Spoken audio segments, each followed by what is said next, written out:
سلام، وحید هستم. به چنل خودتون فیتکن خوش اومدین. امیدوارم حالتون خوب باشه.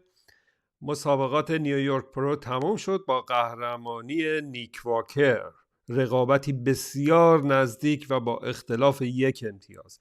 البته این اختلاف امتیاز رو در اخبار من خیلی پیگیر بودم و در مقدماتی سرداور مستر المپیا گفته بود بسیار رقابت نزدیکه با اختلاف یک امتیاز. فعلا نیک واکر جلو هست، ولی در مسابقه بعد از ظهر اتفاقی که افتاد این بود که مارتین فیتزواتر بسیار شارپتر، آماده تر و با کاندیشن بهتری نسبت به مسابقه مقدماتی حاضر شد و این زنگ خطر رو برای نیک واکر به صدا در آورد که شاید نیک واکر میتونه ببازه توی این مسابقه. ولی خب به هر حال میتونیم به این فکر بکنیم که اگه بنا بود نیک واکر اینجا دوم بشه چه اتفاقی میافتاد و چه ناراحتی واسه نیک واکر پیش میومد. نیک واکر من نمیخوام بگم که بدن آماده و خوبی نداشت، بدن خیلی خوبی داشت، کاندیشن خیلی خوب. نیک واکر آن بود، آف نبود، مشخصه.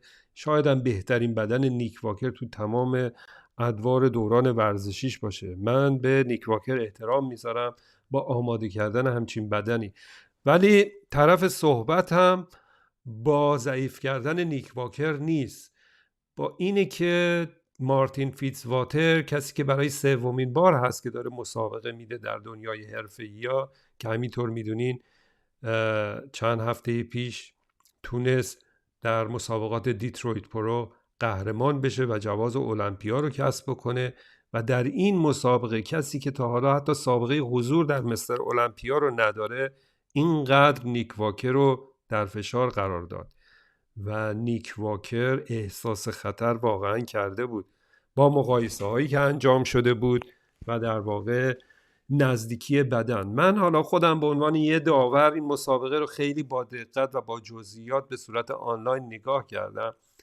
حداقل 3 پوز من میتونم بگم که مارتین فیتزواتر جلو بود. یکی همین پوز ابزنتایز هست، شکم و پا در واقع. فیگور دیگه که من میتونم بگم فیگور زیر بغل از جلو هست که مارتین فیتزواتر قطعا میتونه نیک واکر رو شکست بده. فیگور بعدی که میتونم بگم مارتین خیلی سر بود نسبت به نیک واکر، شاید فیگور قفسه سینه بود. سینه های بسیار گردی داره مارتین فیتزواتر از بغل. ببینید این داورا چنجشون میکنن با هم دیگه و این نشون میده که نیک واکر در خطره. به هر حال اختلاف یک امتیازی در روز میشه گفت که فینال به نظر من شاید میتونسته که برطرف شده باشه با توجه به اینکه آمادگی مارتین فیتزواتر بسیار رفته بود بالاتر و حرف و حدیث‌های بسیار بیشتری میتونیم راجع به این رقابت داشته باشیم. ولی خب به هر حال این مسابقه تموم شد و نیک واکر تونست جواز المپیا رو در یک رقابت بسیار نزدیک کسب بکنه.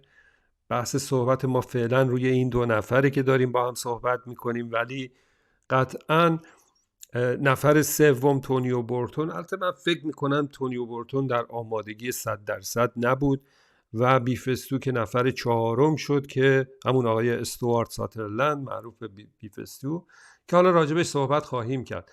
ولی بحث اصلی ما الان رقابت بین نیک واکر هست و مارتین فیتزواتر. من واقعا احترام میذارم به مارتین فیتزواتر، کسی که تا حالا حتی در المپیا رقابت نکرده میتونه اینقدر نفر سوم مستر المپیا رو توی فشار قرار بده و میشه گفت به نوعی خطر و زنگ خطر رو برای ایشون به صدا در بیاره. شاید رو یه بار دیگه تکرار میکنم، شاید اگر عنوان نیک واکر پشت این بدن نبود امروز نتیجه اولی برای مارتین فیتزواتر بود. این نظر شخصی منه.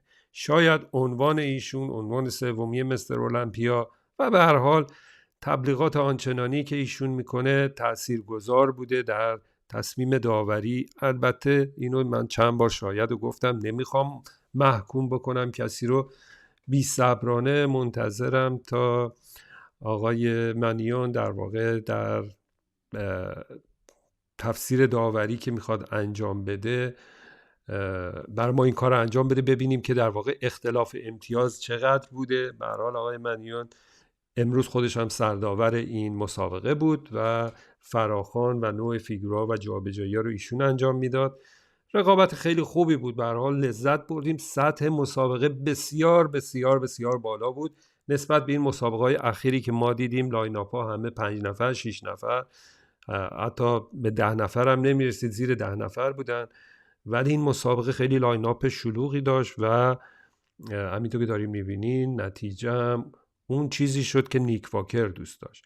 اینجا حالا این 4 نفر رو در فینال کنار هم دیگه داریم میبینیم. آقای استوارت ساترلند یا بیفستو سمت راست هست که واقعا پیشرفت کرده، حجم بسیار بالایی. تونیو بورتون سمت چپ هست، نیک واکر و مارتین فیتزواتر هم وسط هستن. من فکر میکنم حتی میتونست آقای استوارت ساترلند شاید نفر سوم بشه، با توجه به اینکه تونیو بورتون یک کم به نظر من از آمادگی که تو مسابقه آرنولد کلاسیک برزیل داشت دورتر هست. به هر حال آقای تونیو بورتون راه مسیر طولانی داره تا جواز المپیا رو کسب بکنه. تونیو بورتون مقام 8 مستر المپیا رو داره، مقام خیلی خوبی هست و کم شخصیتی نیست. ولی خب میخوام اینو بهتون بگم که نفر 8 مستر المپیا تو لایناپ مسابقه نیویورک رتبه 3 رو کسب کرد. ایشون مدافع عنوان قهرمانی مسابقه نیویورک هم بود. سال گذشته آقای تونیو بورتون در همین سکو مقام اول رو کسب کرده بود.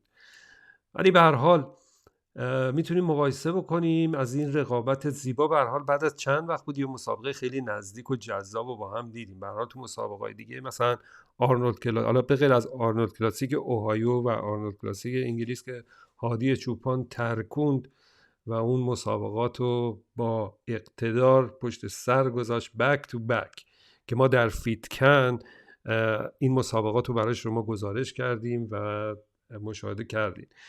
به هر حال بعد از مسابقه‌های آرنولد انگلستان و آرنولد آمریکا، میشه گفت ما مسابقات قوی این چنینی ندیدیم که لایناپ خیلی قوی داشته باشه که همه مدعی باشن و این نشون میده که به هر حال این روزها جواز مستر المپیا رو کسی به راحتی نمیتونه کسب بکنه. مطمئن باشین کسایی که اینجا پشت خط موندن، حالا نفر اول دوم که اینجا جواز المپیا رو دارن، ولی الباقی افراد باید بجنگن برای کسب مقام قهرمانی و کسب بلیت مستر المپیای سال 2024 در لاس وگاس. نکته خیلی مهمی که میخوام بهتون بگم، بدن خیلی خوب آقای کریستیان والسکی بود، نفر 5 که تونست در واقع شگفتی کسب بکنه آقای انجل کالدرون و ایشون که قهرمان 212 بودن که تازه موو کردن در واقع به اوپن رو بگیره به راحتی و شد مقام 5. به هر حال به نظر من اینا افراد جوونی هستن که در آینده حرف و حدیث زیادی دارن و اینم مطمئن باشین که از آقای مارتین فیتزواتر در آینده بسیار خواهیم شنید. استایل بسیار زیبایی داره، مشهور به فیل هیس، نسل جدید. بله، بدن گرد زیبایی داره، ببینین عضلات شکم، پهلوهای کوچیک و کمر باریک، پاهای بسیار عالی، عضله کواد خیلی خوب. به هر حال ما این پیروزی رو با آقای نیک واکر تبریک میگیم و منتظریم ایشونو در مستر المپیا کنار هادی چوپان ببینیم. امیدوارم از این برنامه لذت برده باشین. در ادامه من فیگور تنهایی ایشونو برای شما گذاشتم، ببینین و خودتون قضاوت کنین.